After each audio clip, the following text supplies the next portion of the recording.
निवृत्त तर्षैर उपगीयमानाद् भवौषधात् श्रोत्र मनोभिरामात् का उत्तम श्लोक गुणानुवादात् पुमान् व्रजेत विना पशुघ्नात्. Glorification of the Supreme Person Godhead is performed in the Parampara system, that is, it is conveyed from spiritual master to disciple. Such glorification is relished by those no longer interested in the false temporary glorification of this cosmic manifestation. Description of Lord are the right medicine for conditioned soul undergoing repeated birth and death. Therefore, who will cease hearing such glorification of Lord except a butcher or one who is killing his own self? Purport. When the discourses on Krishna Katha take place between liberated spiritual master and his disciple, others also sometimes take advantage of hearing these topics and are also benefited. These topics are the medicine to stop the repetition of birth and death. The cycle of repeated birth and death by which one takes on different bodies again and again is called bhava or bhava roga. If anyone willingly or unwillingly hears Krishna Katha, his bhava roga, the disease of birth and death, will certainly stop. Therefore, Krishna Katha is called bhava aushadha, the remedy to stop the repetition of birth and death. Karmis or persons attached to material sense enjoyment generally cannot give up their material desires. But Krishna Katha is such a potent medicine that if one is induced to hear Krishna Katha, he will certainly be freed from this disease. A practical example is Dhruva Maharaj, who at the end of his tapasya was fully satisfied. When Lord wanted to give Dhruva a benediction, Dhruva refused it. Swamin kritortos nivaram nayache. Mighty Lord, he said, I am fully satisfied. I do not ask for any benediction for material sense gratification. We actually see that even young boys and girls in Krishna conscious movement have given up their long practice of bad habits like illicit sex, meat eating, intoxication, gambling. Because Krishna consciousness is so potent that it gives them full satisfaction. They are no longer interested in material sense gratification. Om Jnana Timirandasya Jnananjana Shalakaya Chakshurun Militam Yena Tasmai Sri Gurave Namaha. Sri Chaitanya Manobhishtam Sthapitam Yena Bhutale Swayam Rupa Kadamayam Tadati Sva Padantikam Vandeham Sri Guru Sri Yuta Padakamalam Sri Gurun Vaishnavamsha Sri Rupam Sagrajatam Sahagana Raghunathanvitam Tam Sajivam Sadvaitam Savadutam Parijana Sahitam Krishna Chaitanya Devam Sri Radha Krishna Padan Sahagana Lalita Sri Vishakhanvitamsha Nama Om Vishnu Padaya Krishna Prishtaya Bhutale Srimate Bhakti Vedanta Swami Nidhi Namine Namaste Saraswati Deve Gauravani Pracharine Nirvishesha Shunyavadi Pashyata Deshadarine Namo Mahavadanyaya Krishna Prema Pradayate Krishnaya Krishna Chaitanya Namine Gaura Tushe Nama. He Krishna Karuna Sindhu Dinabandhu Jagatpate Gopesha Gopika Kanta Radha Kanta Namastute Tapta Kanchana Gaurangi Radhe Runda Vaneshwari Vrishamanu Sute Devi Pranamami Hari Priye Nilachala Nivasaya Nityaya Paramatmane Balbhadra Subhadrabhyam Jagannathaya Te Nama. Vancha kalpatarubhyasya kripa sindhu bevacha padidanam pavanebhyo vaishnavebhyo namo namah. Jai Sri Krishna Chaitanya Prabhu Nityananda Shri Advaita Gadadhara Shivasadi Gaura Bhakta Vrinda. Hare Krishna Krishna Krishna Hare Hare Hare Rama Rama Rama Hare Hare. Hare Krishna Krishna Krishna Hare Hare. Hare Rama Rama Rama Hare Hare. Hare Krishna Krishna Krishna Hare Hare. Hare Rama Rama Rama Hare Hare.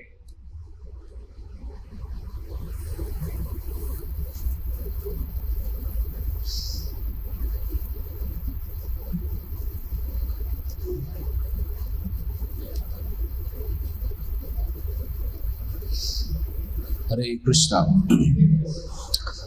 I'm extremely grateful to each one of you for having come for today's morning Srimad Bhagavatam class. I seek blessings of all of you so that I can speak something for my own purification. Here we see, it is mentioned, Nivritya Tarasai Upagiya Mana Bhav Aushada Shotra Manobhirama Ka Uttama Shloka Gunanuvadat Pumam Virajet Vinam Pushignat. These descriptions of Krishna's pastimes are Bhav Aushada. They are medicine to cure disease of Bhavarog. Manobhirama, it's also very pleasing. This medicine is very tasty medicine. It's not bitter medicine. Anybody who is interested in getting cured, he just have to take this medicine of hearing Krishna Katha. However, this hearing of Krishna Katha should be done from a bona fide devotee coming in Parampara, who repeats the message of Parampara, not the concocted messages. And the person, he should be eager to hear so that he can be free from all the material disease and become purified and become qualified to go to the kingdom of God, where one can have eternal life full of knowledge and bliss. So many great yogis, sages have been trying out different ways to become free from this material bondage. But here we see Acharyas give very simple and powerful means. Just hearing Katha, Krishna Katha from right source. So Srimad Bhagavatam is filled with so many wonderful pastimes. They are so enchanting, they are so nectarian, they are so heart captivating that one can lose taste for material things. And one after another, there are so many heart-touching, beautiful pastimes. Recently, we saw some devotees produce this movie on Narasimhadev. And even materialistic people are feeling their heart being touched because the message is purely represented. Sometimes one may, out of ignorance, feel that maybe we have to adjust the message to suit the people of the modern times. But actually, already the Krishna has performed his pastimes and Acharya described just befitting the people of this material world. And is already perfectly suited. And if we can present that message as it is, it will enter their hearts, purify their hearts, uplift them and benefit them.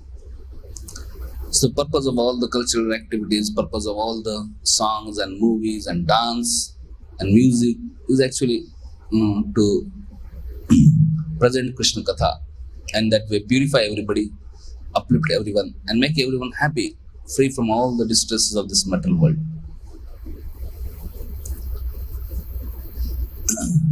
We see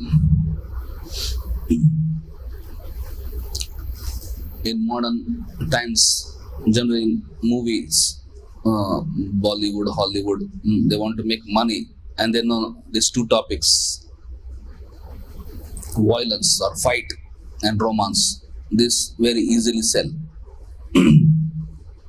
Narasimha Avatar, that movie also, violence, like fight between Narasimhadev and Hiranyakashipu is very great. So already Lord has performed pastimes. If we just hear that violence, it may be violence, but that will not contaminate. That will purify us.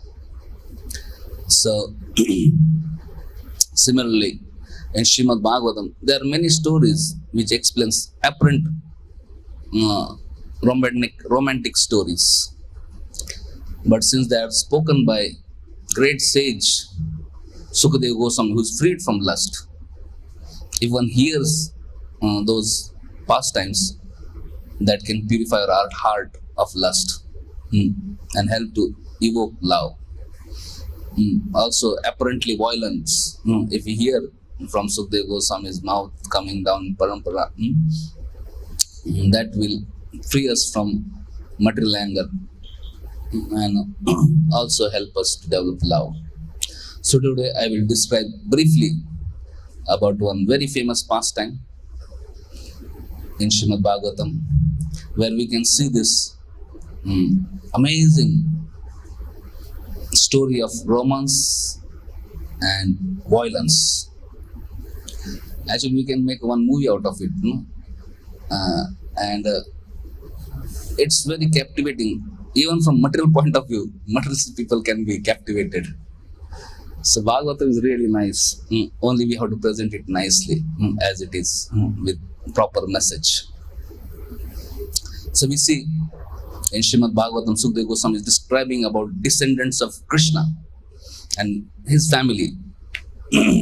Krishna's son is, Krishna had married 16,108 wives, and every wife had 10 sons and one daughter. Eldest or the first wife is Rukmini. The pastime of Rukmini's marriage itself is an amazing thing, how Rukmini, kidnapping of Rukmini and all these things. So we see Rukmini's son.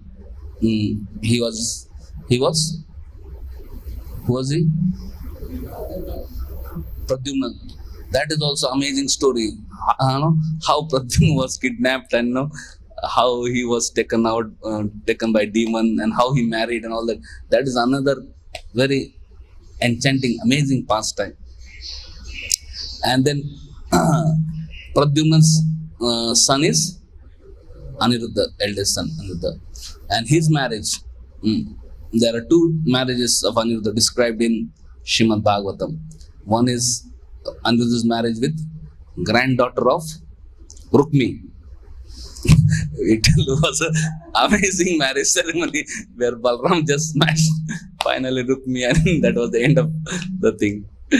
And the marriage in grandfather was dead by Balramji, So that is one marriage.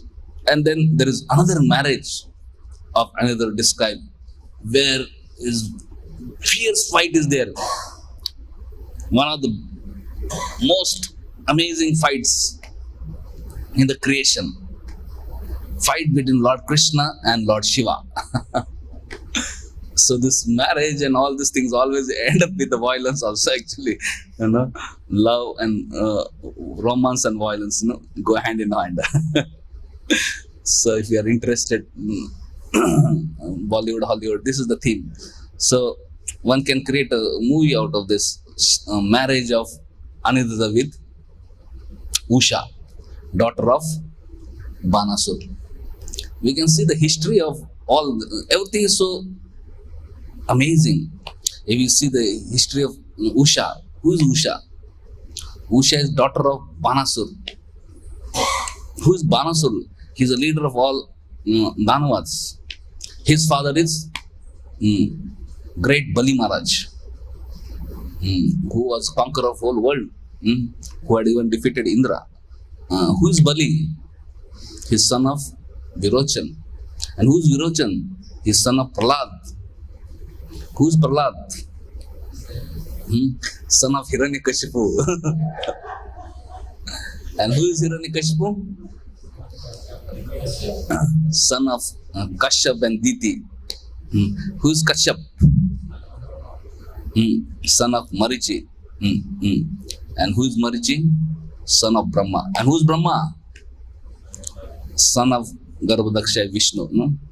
So there is so much details explained, and so there is no question of calling it mythology. Actually, if you ask ordinary person, what is your father's name, great grandfather's name, great grandfather's name, great great grand, after few they will not be able to tell, isn't it?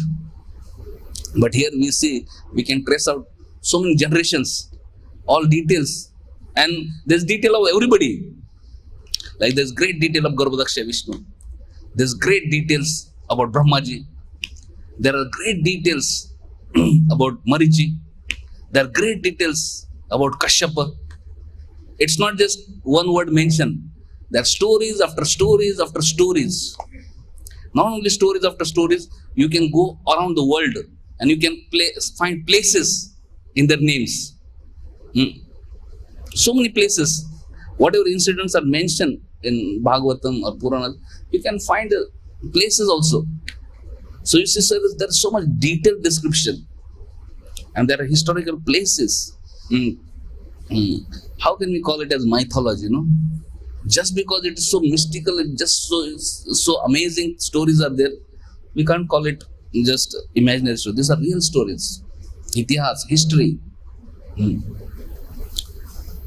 So we see Usha is a descendant of all this Hiranyakashipu, Prahlad, Virochan, Bali, Banasur. So amazing thing, there are great demons here like Hiranyakashipu, and there are great devotees like Prahlad and Bali also. It's not that everybody is demon. Just because somebody is born in demon family doesn't mean demon. One can be great devotee. Like Prahlad is a Mahajan, Bali Maharaj is a Mahajan, great devotee. Among 12, these are two in same family. And Bali Maharaj is a pure devotee. His son is Bana. And Bana became a great devotee of Lord Shiva. And his daughter is Usha. So there's a description in Bhagavatam about this marriage between Aniruddha and Usha. I will just open that chapter.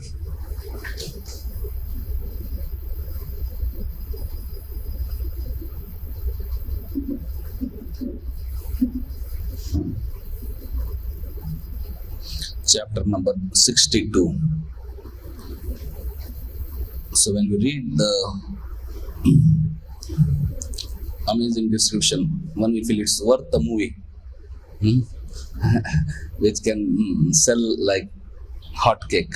At the same time, it can purify also. It's not just purifying; it's very purifying, because spoken by great sage Sukadeva Goswami and all the great Acharyas. So Parikshit Maharaj is asking to Sukadeva Goswami that, my dear Sukadeva Goswami, can you please tell me about marriage of Aniruddha with Usha?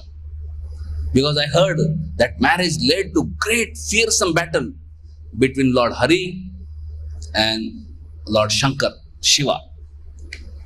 So I'm very much interested. How many of you are interested here about fight between Shiva, Hari and Hara, Shiva and Krishna?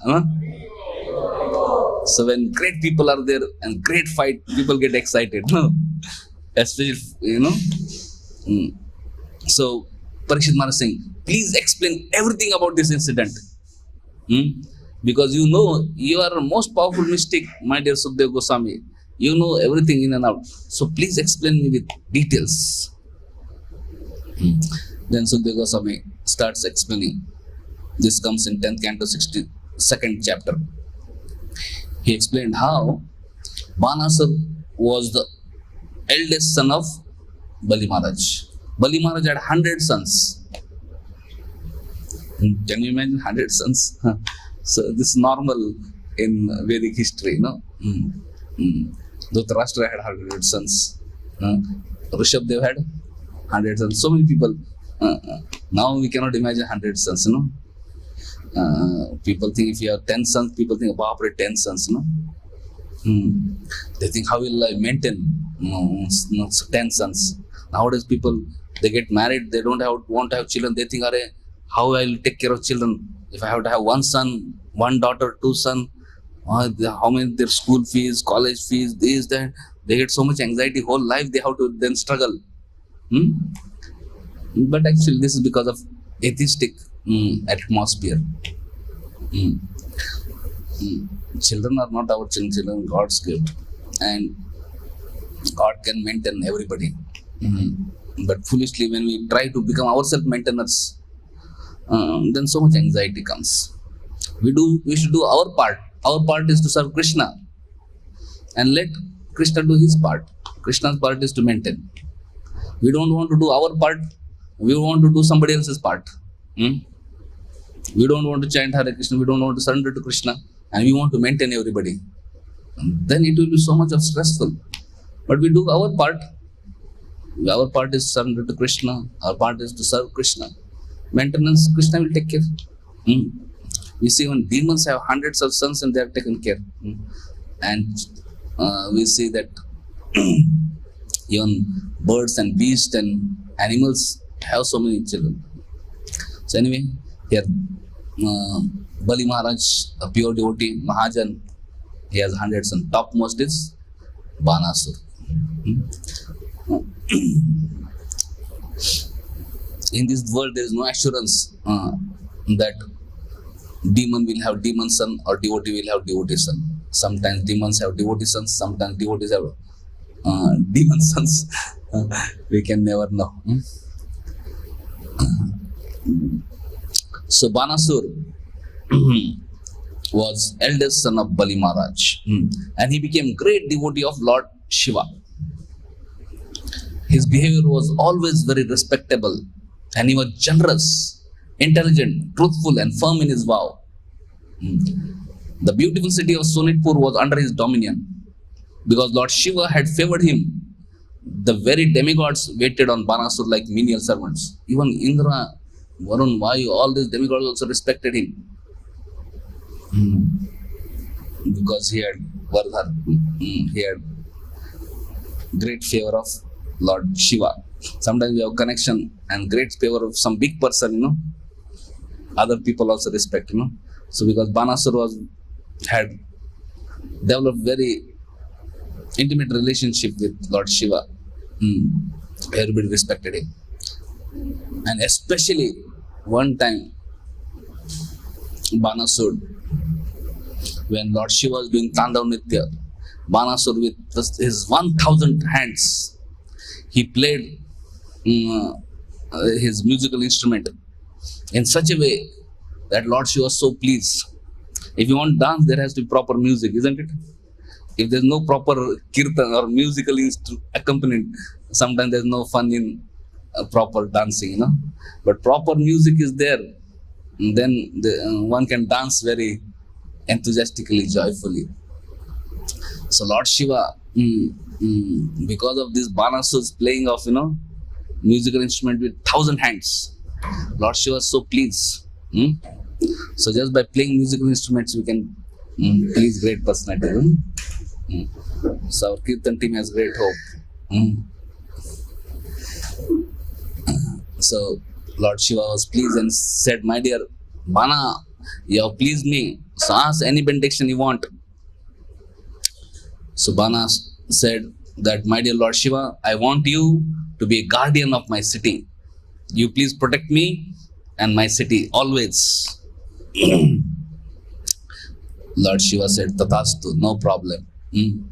However, later on, when Banasur understood that nobody is ready to fight with him, because everybody knew with him there is Lord Shiva, who will try to, unnecessary play with fire. Jai Shri Shinitaya Gauranga ki Jai, Srila Prabhupada ki Jai, Go Premanande. So Bana, he became intoxicated with his power and strength, and he became very puffed up. Earlier his name was Bana only, but when he became puffed up with power, influence, then he became Banasur. Sometimes we don't have any resources, where we are weak, we are a little humble. But we get some resources and we become materially powerful. Sometimes we may get intoxicated, we may get puffed up, and then we may deal with other people without respect. We may offend, and our activities will become like a asura. So Banasur, he also got intoxicated with power, and he was thinking, "Hey, all devatas are respecting me, bowing down to me, There's no one equal to me to fight. But he had 1,000 hands. He didn't know what to do because dance was, it's not everyday dance, Tandav dance. He can fight, play with the 1,000 hands. So his hands were itching to fight. Sometimes we have some special abilities. We always itch when we can manifest, perform. Otherwise, become uncomfortable. Sometimes some people, they have great intelligence. They're not satisfied with, they want to say, Prabhuji, kuch to dimag ke liye ye chahiye, and they keep on doing something wrong things and get into a trap, So, so they try to satisfy whatever they're, They don't know the best satisfaction for all senses, everything is actually to engage in service of Lord. But this Banasur, because he didn't have that service attitude, but he wanted to fight and enjoy and especially prove his dominion over others. And he saw that nobody is interested in fighting. So he went to Lord Shiva directly and said, my dear Lord Mahadev, I bow down to you.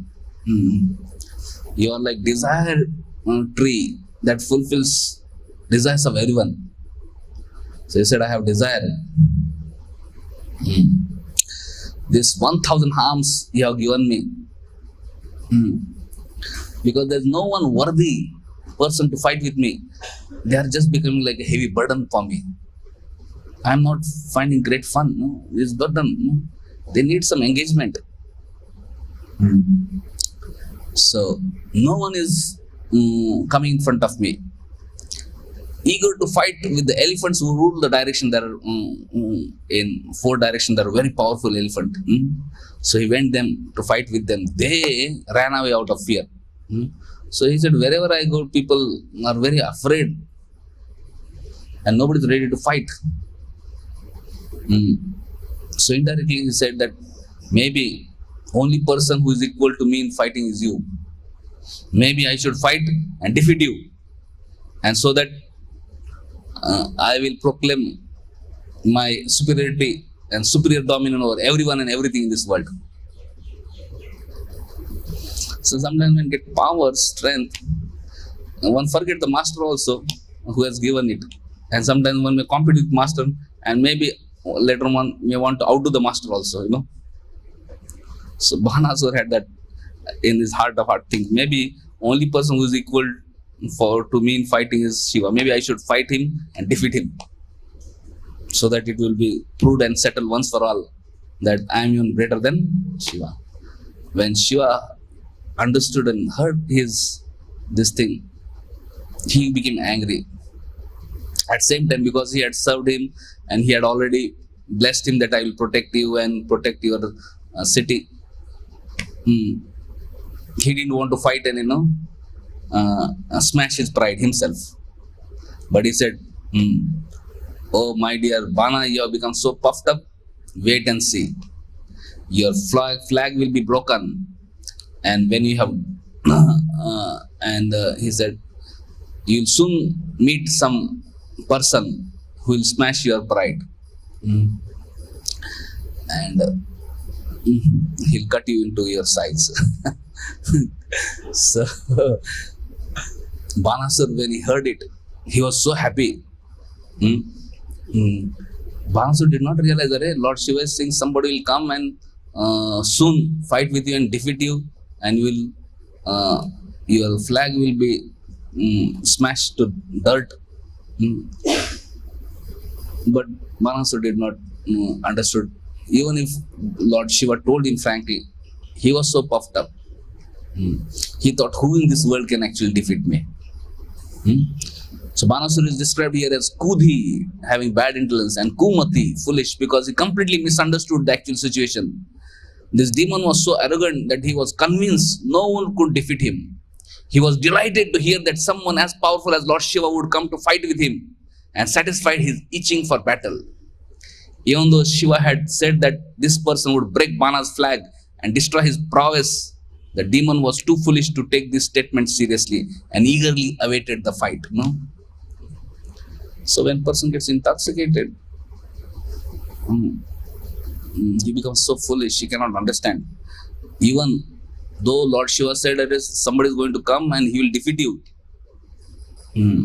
He thought, what is this? Who can defeat me? Similarly, in modern times, people are so much advancing in materialistic field. Actually, more they are advancing, but more they are approaching closer to death only.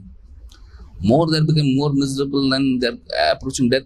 But people don't understand. They are so puffed up. You are working hard for your destruction. All your science and technology and atom bombs, they are taking you closer to death. But people become so intoxicated, they don't want to think of the imminent danger. Like you see, all this because of so much of modern science and technology. Air has got polluted, water has got polluted, food has got polluted.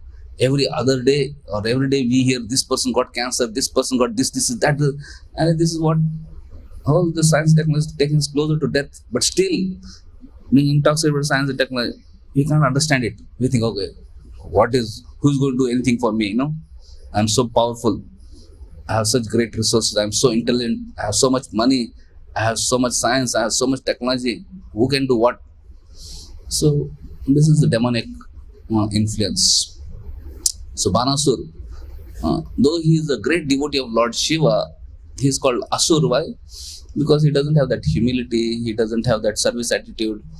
And because he has that pride and ego and he wants to outdo Shiva, and he is not knowing how to utilize his strength, and he's just becoming arrogant. So sometimes we see in materialistic people also, they may have resources and all this thing, they don't know how to utilize these resources, they just get puffed up. Actually, resources are wonderful, they can use in service of Krishna, they can benefit whole world.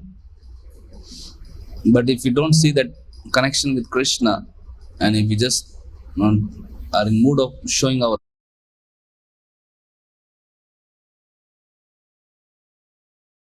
one becomes demoniac. So we see here, Bana is a son of a great pure devotee, Bali Maharaj, but he is called Asur because of his arrogance, because of his enjoyment, because of his wrong attitudes. So one may be very educated, coming from very aristocratic family, having great big degrees, still one may be called as Asur when one has this qualities, arrogance and desire to control, desire to enjoy. Whereas when one has qualities like humility, desire to serve, desire to always be subordinate and submissive to the will of the Lord, then one is actually divine or person. So Bana, so when he was just waiting for that day, when will I get opportunity to fight? So Bana had a daughter, her name was Usha.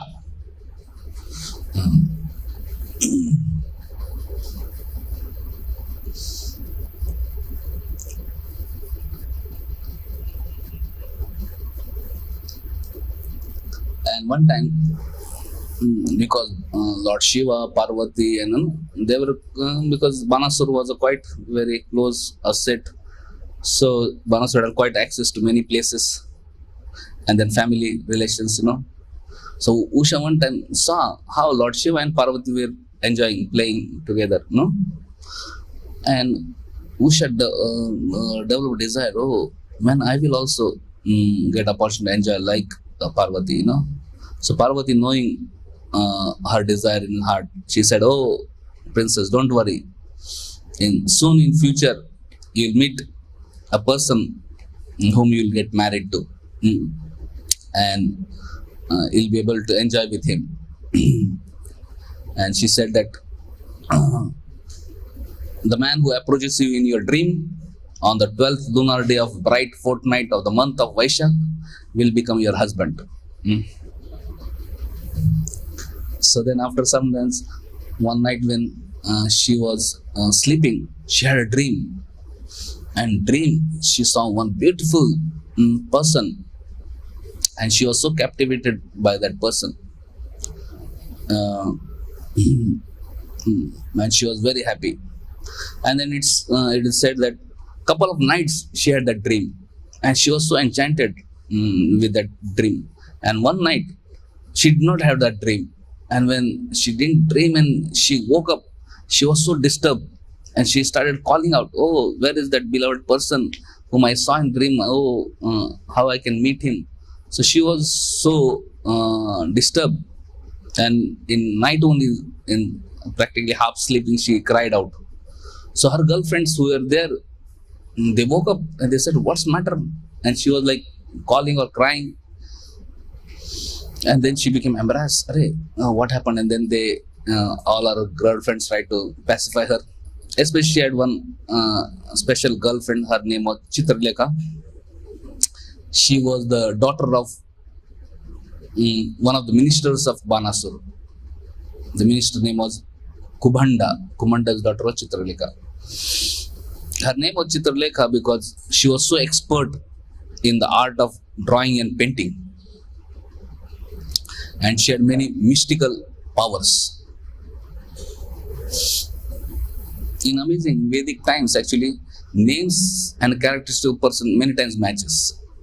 Like Chitralekha, like she's very expert in painting. And modern times, they don't have that science. They don't know the science of naming a person. To name a child also there is science. Based on the horoscope, based on this, they see what are the characteristics, what qualities will be there.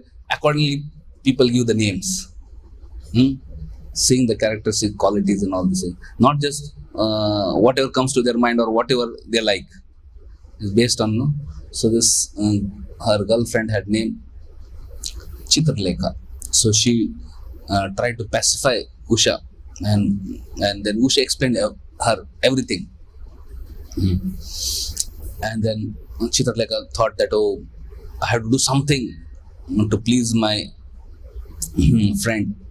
She's so disturbed. She's not able to live peacefully without the person she met in a dream. And because she was very expert in painting and drawing, she started drawing and painting beautiful pictures of personalities from heavenly worlds, some Devatas pictures, Gandharvas pictures, different amazing, famous people and beautiful people in the world. And then she started also drawing some pictures of some great personalities on the earth. So she draw pictures of demigods, Gandharvas, Siddhas, Charanas, Panagas, Daityas, Vidyadharas, Yakshas, real pictures, means not just exactly matching to their faces. And then she started drawing pictures of humans. She was asking, she used to draw a picture and said, "Is that this person came in your dream? Is this person came in dream?" So hundreds and thousands of pictures she drew. And finally, when she started drawing pictures of humans, and in humans also she drew many pictures. Pictures of Surasen and Vasudev, Balram, Krishna. Then she drew a picture of Pradyumna. When she drew a picture of Pradyumna, when Usha saw, she became a little bashful. And then she drew pictures of Aniruddha. And when Chitralekha draw the picture on it, immediately her face bowed down and she became embarrassed. And then she said, "Oh, he's the person who came in my dream." She had never met that person anytime physically. She had never heard about that person anytime. But she just saw it in dream by mercy of Parvati. And then she said, "Yes, this is the person." And Chitralekha, she was a great yogini. She had mystic powers. So she could understand, oh, he is actually grandson of Krishna. And he is staying in Dwarka. So immediately in dead of night, she flew to Dwarka. There's no need to book tickets and all this thing, emergency booking and all nothing. She just flew. And when she came to Dwarka, it is said Though she was great, powerful yogi, she couldn't enter Dwarka because Dwarka is protected by Krishna. Nobody can enter Dwarka like that, So it is said that Narad Muni came there. Then Narad Muni taught her the science of entering Dwarka. And then by being trained by Narad Muni, so there are many yogis, but devotee is a supreme yogi. Narad Muni is ekdam supreme, guru of all the yogis. And she learned the art, and then she entered Dwarka. And then she entered in the palace of Aniruddha and was sleeping, She just kidnapped Pradyumna in dead of night and flew back and brought to the palace of Usha. Usha had a big palace. She is a daughter of Banasur, great, powerful personality. And because Usha is the daughter of a great king, there is no question of any man entering that palace. Nobody could enter, But somehow this Chitralekha brought him directly in the palace, and when Pradyumna got up and he was amazed, where is he? And then Usha welcomed Pradyumna, and Usha was so happy. So it is said, when Usha beheld Aniruddha, the most beautiful of men, her face lit up with joy. She took the son of Pradyumna to her private quarters, which men were forbidden even to see. So nobody could even see that palace, but she took him there. And then Usha worshipped Aniruddha with faithful service, offering him priceless garments along with garlands, fragrances, incense, lamps, sitting place, and so on. She also offered him beverages, all types of food and sweet words. So she served Aniruddha very nicely in her personal quarters. And many months passed, and later on, this was not known to everybody because Chitralekha took her, and outside there are all guards, all women guards. But then, after some months, women guards started seeing there were some signs that Usha is pregnant. They were wondering how come she can be pregnant here. There is no question of any man coming here, and we have never seen anybody entering this. And all the guards, especially women guards, they were very afraid. They thought, if Banasur comes to know, he will become so angry and he will punish us, maybe kill us. So they thought, better we only go and tell Banasur that there is something problem. So they went and told Banasur, my dear Banasur, we don't know, but we are their guards, but we are seeing some different signs. So maybe there is some problem. So you please come and see for yourself what is the matter. So when Banasur heard about this matter, he became so disturbed. You see, he is the king of demons, but in demons also there is culture. So he was so disturbed. He came and directly went to the inner quarters of Usha. And when he went there, he saw the beautiful personality sitting peacefully in Usha's palace. So it is said, Banasur saw before him Pradyumna's son, possessed of unrivaled beauty. Aniruddha was extremely beautiful, with dark blue complexion, yellow garments, lotus eyes, and formidable arms, very well built arms. His face was adorned with effulgent earrings and hair, and also with smiling glances. As he sat opposite his most auspicious lover, playing with her at dice. So Aniruddha and Usha were playing dice. There hung between his arms a garland of spring jasmine that had been smeared with kumkum powder from her breast, which he had embraced her. So Banasur was astonished to see all this, because he was wondering, how dare he can enter my daughter's palace And how he's coolly sitting and playing with her. This was unimaginable. Mm. Uh, no man can talk, what to speak of playing. So he was shocked. Seeing Banasur enter with many armed guards. So Banasur had come with guard. Ananda immediately stood up with his special club and stood resolute, ready to strike anyone who attacks him. He resembled death personified, holding his rod of punishment. So Ananda was also not a very ordinary person. Very powerful. He immediately stood. He understood now there is going to be great challenge. So nothing is free in this world. You have to be ready. If you want to enjoy opposite sex, then you have to pay great price. So in this world, no. So here he was coolly sitting, but then when Banasur came, he had to stand and fight. And Banasur is not ordinary person.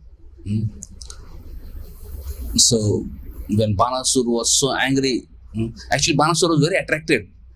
He thought he's very good son-in-law. But still, because it was done in an inappropriate way and without his sanction, and he was very angry. How dare he do such a thing, Maybe if Aniruddha had approached properly to Banasur had discussed, maybe he would have given. But imagine, without permission, he became so angry. Immediately told all his soldiers, attack this person.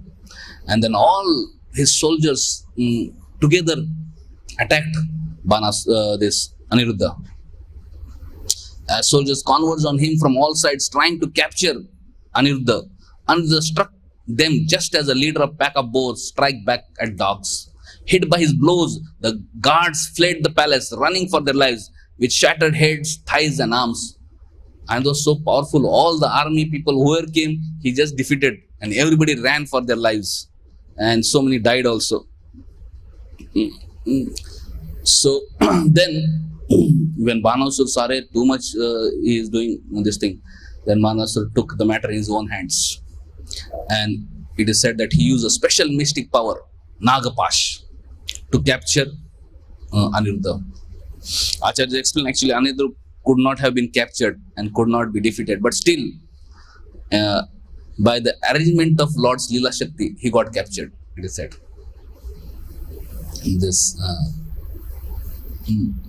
So Banasur was powerful, but Aniruddha was even more powerful, being expansion of Supreme Lord, Vishnu Tattva. This and the Pradyumna, Aniruddha, Vasudeva, Sankarshan, these are like Vishnu Tattva was very powerful. So there is no question of any other Jiva Tattvas fighting with them and defeating them or capturing them. But it is said, due to the Leela potency, pastime potency of Lord, Aniruddha got captured by Banasur's Nagapash. And then here actually what had happened, in dead of night Aniruddha was missing. Earlier Pradyumna was missing like that for 16 years. And here Aniruddha was missing and everybody was searching. And they were not knowing what happened to Aniruddha, where is he gone? Then after some time, as usual, they came to know. How they came to know? How they came to know? Narad Muni. Narad Muni revealed, you are in anxiety. Actually, this Aniruddha is captured by Banasur. And he is captive in his capital city, Sonitpur. So if you want him, you have to get him from Sonitpur, Banasur's capital city.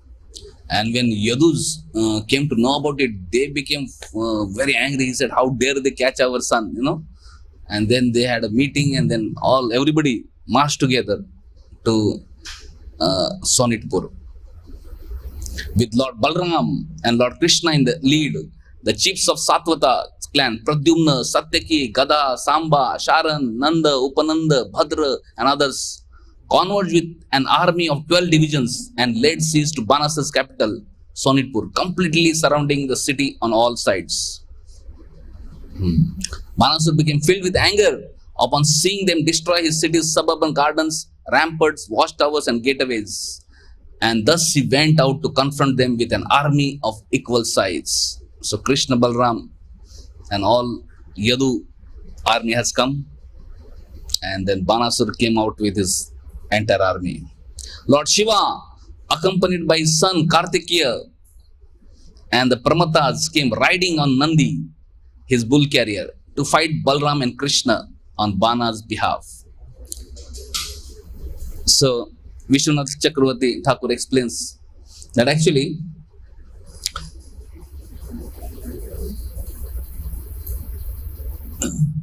Shri Vishnu Chakravarti states that Lord Shiva entered the battle for two reasons. First, to increase Lord Krishna's pleasure and enthusiasm. And second, to demonstrate that Lord's incarnation as Krishna, although enacting human-like pastime, is superior to all other avatars, such as Lord Ramchandra. Krishna's form is superior to Ramchandra, Narsimha, and all forms. So Lord Shiva wanted to demonstrate that oh, this Krishna appears like human, but is not human. So we see Lord Ram worship Shiva to kill Ravana, but here Krishna defeats Shiva also, just to make sure that Lord Krishna is not just ordinary person. Eti chamsa kala pumso Krishnastu Bhagwan Swayam. So we say Krishna is so great. In earlier pastime we saw how Krishna bewildered Brahma, and in today's pastime Lord Shiva wanted to tell whole world that is my master also. He is not just ordinary person. So though Lord Shiva knew Krishna will defeat him, still he joined just to glorify Krishna. So Vaishnavari Kriya Mudra Vijnana Bhujaya. Sometimes we cannot understand activities of great soul, why they do what they do. But these great souls, their every breath is filled with desire to serve Krishna, please Krishna. Every thought, every particle of their body. So that whatever they do, sometimes their actions may be ununderstandable, but we should know their purpose is clear. Their purpose is only to serve Krishna, please Krishna. So sometimes great souls may appear acting differently. Similarly here, one may feel, Hey, Vaishnavanam Yatha Shambhu, how Lord Shiva is such a great devotee, how he is fighting with Krishna. So here Vishnu Chakravarti is revealing the heart of Shiva, why he is fighting with Krishna. Just to give pleasure to Krishna, just to increase enthusiasm of Krishna, just to glorify Krishna.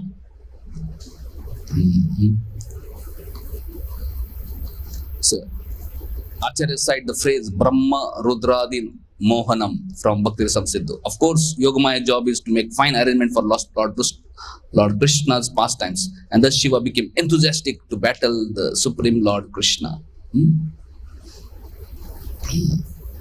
And the most astonishing, tumultuous, hair-raising battle then commenced with Lord Krishna. So in that battle, Krishna fought with Lord Shiva.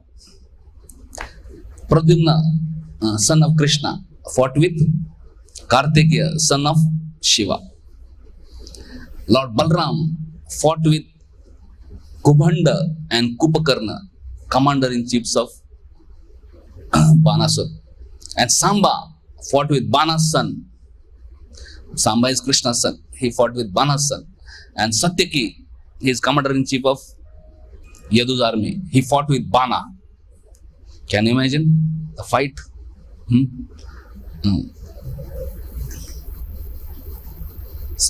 Brahma, and when this news came, all Devatas, Brahma and other Devatas, along with Siddhas, Charanas, great sages, Gandharvas, Apsaras, Yakshas, all came in their celestial planes to watch this fight.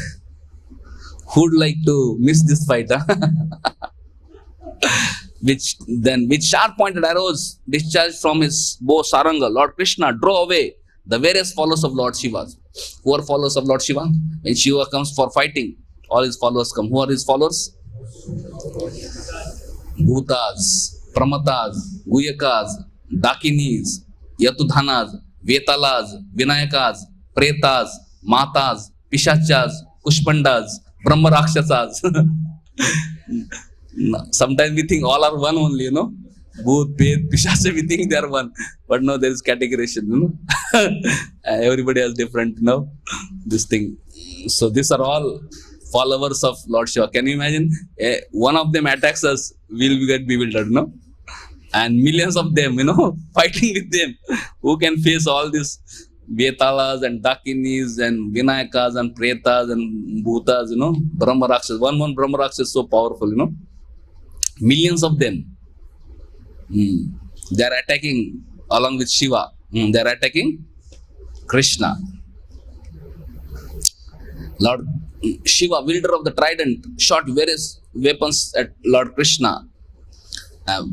But Lord Krishna was not in least perplexed. He neutralized. So Lord Krishna first, shot various arrows and he defeated all these bhutas, pretas, and all these things, and everybody was defeated. Millions of them. And then Lord Shiva personally started fighting. Lord Shiva sent so many weapons, one after another, to attack Krishna. But Krishna counteracted each and every weapon of Lord Shiva. Lord Shiva sent Brahmastra. Lord Krishna sent another Brahmastra and counteracted it. Shiva sent wind weapon, and then Krishna sent mountain weapon and counteracted wind with mountain weapon. Lord Shiva sent fire weapon. Krishna sent rain weapon and counteracted rain. And then Lord Shiva sent Pashupat Astra. Then Krishna sent his Narayana Astra. And Pashupat Astra was defeated. So in this way, one after another, whatever weapons Lord Shiva was saying, Krishna smashed all the weapons. And then finally, Krishna sent a very special weapon. Krishna sent the yawning weapon. Yawning, Jambai. And Krishna sent that weapon, and when it attacked Lord Shiva started, became so tired, fatigued, became sleepy, and started yawning. He couldn't fight, he started yawning. His fighting stopped. And then Krishna thought now Shiva is sleeping or yawning, forget him. So he proceeded to fight with other army of Banasur. And then Krishna started killing so many soldiers of Banasur. And here another part, Kartikeya was fighting with Pradyumna, but Pradyumna defeated Kartikeya. Kartikeya was distressed by the flood of Pradyumna's arrows raining down from all sides, and thus he fled the battlefield on his peacock as blood poured from his limbs. Kartikeya was so wounded, the blood was flowing, but somehow he flew in his peacock. Kubhanda and Kupakarna, tormented by Lord Balram's club, fell down dead. Balram's shots are infallible. Both this Kubhanda and Kupakarna finished. When the soldiers of these two demons saw that their leaders have been killed, they scattered in all directions. So just see, here Lord Shiva was yawning, and here commander, our Kartikeya, he fled away, and this Kupakarna and Kubhanda and this Kumbhanda, father of Chitralekha, Kubhanda and Kupakarna, both were dead, and all army got this thing. So Banasur got very disturbed. He was fighting with Satyaki. He thought, forget fighting with Satyaki. There's no point. Let me just directly attack Krishna now, So he came to attack Krishna. And he was so excited. Banasur had 1,000 hands. So with 1,000 hands, he held 500 arrows and 500 bows. And in every bow, two arrows. And started shooting one after another. Thousands. Can you imagine? Thousands of arrows. He started shooting at Krishna. But Krishna effortlessly cut down all his 500 bows and all his arrows. So then Lord Srihari split every one of Banasur bows simultaneously and also struck down his chariot driver, chariot and horses. So his chariot driver is dead, his chariot is smashed, horses are dead. Can you imagine Banasur's situation? And his all bows, arrows finished. He's helpless. And so he had nothing. So Lord Krishna took up his Panchajanya, conch-shell, and blew. Hmm? That time, because Banasur was in helpless condition, all his army is dispersed, and he is also practically defeated. He was also worshipper of great Devata, Devi, Kotara. So she thought now Krishna may kill him. So she thought, Arey, he has worshipped me, I have to protect him in some way. Now how to protect Banasur? So she came naked in front of Lord Krishna. And when Lord Krishna saw, immediately turned his face. And when Krishna turned his face away with disgust, then immediately Banasur took it opportunity and he ran away. And he went in the palace to save God himself. So in this way, so we see that Lord Shiva is yawning, Kartikeya went away, Banasur also ran away, all commanders flew, and all the soldiers are decided, practically defeated. That time, Lord Shiva, special weapon, Shiva Jwara, he got furious and then he attacked Krishna. Shiva Jwara is a special personality. He increases the temperature of the universe so high and burns down everything. So, Vishnu Chakravarti explains that this terrible Shiva Jwara had 3 legs, 3 heads, 6 arms, and 9 eyes. Can you imagine? And he's so powerful. He's powerful of burning entire universe down with his heat. So he came and attacked Krishna. Seeing this personal weapon, approached Lord Narayan, then released his own personal fever weapon, the Vishnu Jwara. So Shiva Jwara came. So Krishna sent Vishnu Jwara. And Shiva Jwara and Vishnu Jwara thus battled each other. Shiva Jwara increases the temperature and Vishnu Jwara cools down the temperature. So after a long fight, finally Shiva Jwara was defeated and practically he became cooled down, and he was about to be dead by that cold of the Narayan Jwara. So then he understood, Babre, my life is at threat now. What can we do? He understood, now Lord Shiva also cannot protect me now, I have to save my life. Then Shiva Jwara, overwhelmed by the strength of Vishnu Jwara, cried out in pain. But finding no refuge, the frightened Shiva Jwara approached Lord Krishna, the master of senses, hoping to attain his shelter. Thus with joined palms, how many palms?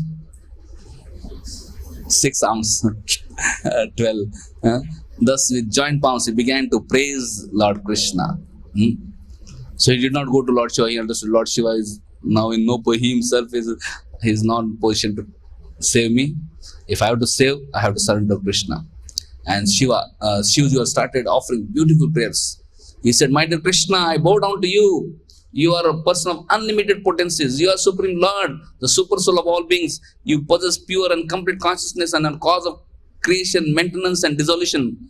Perfectly peaceful, you are the absolute truth to whom the Vedas indirectly refer. And he started offering prayers after prayers after prayers, glorifying Krishna as Supreme Personal Godhead. And when Krishna heard the prayers from Shiva Jwara, and when he saw that Shiva Jwara is actually humbled and he's really seeking shelter, then so after offering prayers, Shiva Jwara said, oh my dear Krishna, I am tortured by your fierce power of your terrible fever weapon, which is cold yet burning. Narayan Jwara is cold but burning. All embodied soul must suffer as long as they remain bound to the material ambition and thus averse to serving your lotus feet.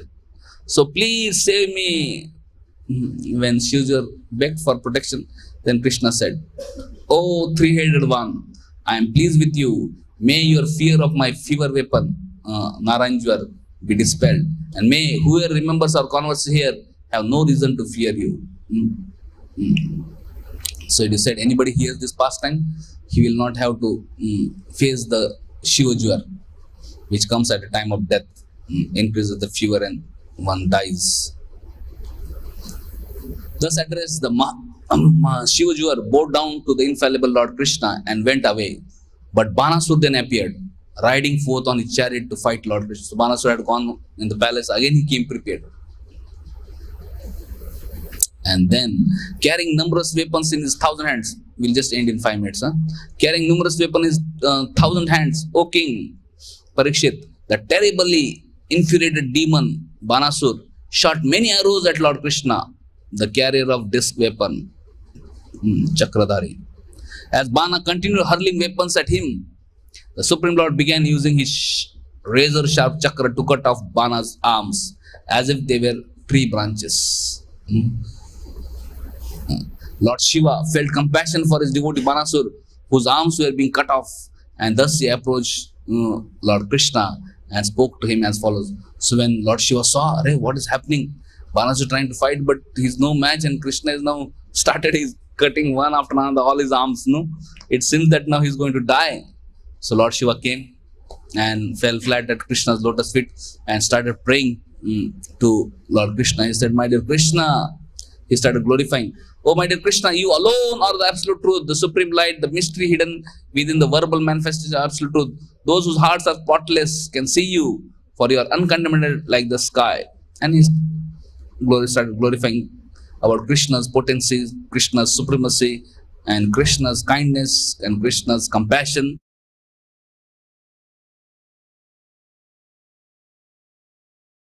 The point. He started asking for protection of his servant Banasur. So before that he said, "My dear Lord, materialistic people, their intellects are bewildered by your Maya. They just become attached to children, wife, home, and so on, and they get absorbed in ocean of material miseries, sometimes rising to the surface and sometimes sinking down in this ocean. Without serving your lotus feet, they continue the cycle of birth and death.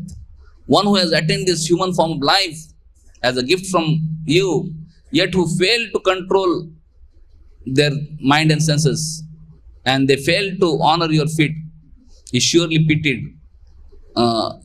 for he is only cheating himself." And then Lord Shiva says, very nice verse. He says, "Those humans, mortals who reject you, Krishna, the dearmost friend and Lord, for sake of sense enjoyment, whose nature is just opposite, is actually refusing nectar and instead consuming poison." So Lord Shiva is telling, "My dear Krishna, anybody who gives up service to your lotus feet and engages in sense gratification, he is actually rejecting nectar and drinking poison. Serving your lotus feet is just like nectar, and doing sense gratification just like poison." So these foolish humans, they don't know, and they are just rejecting nectar and drinking poison. And similarly, my this disciple or servant Banasur, he has also foolishly drinking poison. I, Lord Shiva, Brahma, and other demigods and pure-minded sages all have surrendered wholeheartedly unto you, O Krishna, our dearmost self and the Lord. Let us worship you to be freed from material life. You are the maintainer of the universe and the cause of its creation and demise. Equipoised and perfectly at peace, you are the true friend, self and worshipable Lord. You are one without second, the shelter of all worlds and all souls." And then Lord Shiva finally made this request. "This Banasur is my dear and faithful follower, and I have awarded him freedom from fear. Therefore, my dear Lord, please grant him your mercy, just as you have showed mercy to Prahlad, the lord of demons." So Shiva said that I have given protection, and anyway he is actually Prahlad's descendant, my dear Lord. So you should protect him. You should give him Abhaydan. Supreme Lord Krishna spoke, "My dear Lord Shiva, for your pleasure, we must certainly do what you have requested of us. I fully agree with your conclusion. I fully agree that we should not kill Banasur. And anyway, I will not kill this son of Virochani, for I gave Prahlad Maharaj the benediction that I would not kill any of his descendants." So anyway, since I have given promise to Prahlad, there is no way I am going to kill Banasur. It was just to subdue Banasur's false pride that I severed his arms and I slew his mighty army because it had become a burden upon the earth. This demon who still has 4 arms. So Lord Krishna cut his 996 arms. His arms were itching, so Krishna cut it. And now he had only 4 arms. And then Krishna blessed Banasur. He said, my dear Lord Shiva, this Banasur, who has 4 arms now, he will become immune to old age and death. And he will serve as one of your principal attendants. Thus, he will have nothing to fear on any account. So because of prayers of Lord Shiva, Banasur was blessed by Krishna. And Krishna said he will become immune to old age and death, and he will become principal attendant of Lord Shiva. Thus attaining freedom from fear, Banasur offered obeisance to Lord Krishna by touching his head to the ground. Bana then seated Aniruddha and his bride Usha on their chariot and brought them before the Lord. At the front of the party, Lord Krishna then placed Aniruddha and his bride Usha, both beautifully adorned with fine clothes and ornaments, and surrounded them with a full military division. Thus Lord Krishna took his leave of Lord Shiva and departed. The Lord then entered his capital. The city was lavishly decorated with flags and victory arches, and its avenues and crossways were all sprinkled with water. As consuls, anakas, dumdubis resounded, the Lord's relatives, the brahmanas and general populace all came forward to greet him respectfully. Whoever rises early in the morning, how many of you rose early in the morning today? Okay. And whoever hears or remembers Lord Krishna's victory in his battle with Lord Shiva, how many of you heard Krishna's battle with Lord Shiva? Will never experience defeat. Jai Ho. So if you hear the pastime of Krishna, there are great blessings. One will not experience defeat in his fight against Maya, in his fight against material nature, and he will be able to conquer the cycle of birth and death and come back to Godhead. So this Krishna's pastimes, Bhagavatam pastimes, are they nectarian? So they are very nectarian. So materialistic people also glorify such stories where there is violence, there is romance, all these things. Only thing is, the Krishna is missing in that. So we are not against romance, we are not against violence, we are against removing Krishna. If you have Krishna in it, everything is spiritualized. And then that becomes medicine. So we have desire for all these things, material things. But when Krishna is there and we hear about Krishna, then that acts as medicine, enters our heart and removes all material desires. Just like Dhruva Maharaj, Prabhupada is giving an example. He had so many material desires, but just because he worshipped Krishna, following instructions of Narad Muni, he became freed of all desires, material desires, and he became great devotee, pure devotee. Similarly, if you just hear Krishna's pastimes, if you just chant Krishna's holy names, Hare Krishna, Krishna Krishna, Hare Hare, Hare Rama, Rama Rama, Hare Hare. These pastimes, these holy names, they are not only nectarian, but they are also great medicine that will free us from all bhavarog, material disease, and bless us with pure love for Krishna, which will make us supremely victorious. Srimad Bhagavatam ki jai, Srila Prabhupada ki jai, Nitai Gaur Premanande Hare Hare. Lord Shiva ki jai, Lord Krishna ki jai, Nitai Gaur Premanande Hare Hare. Thank you very much.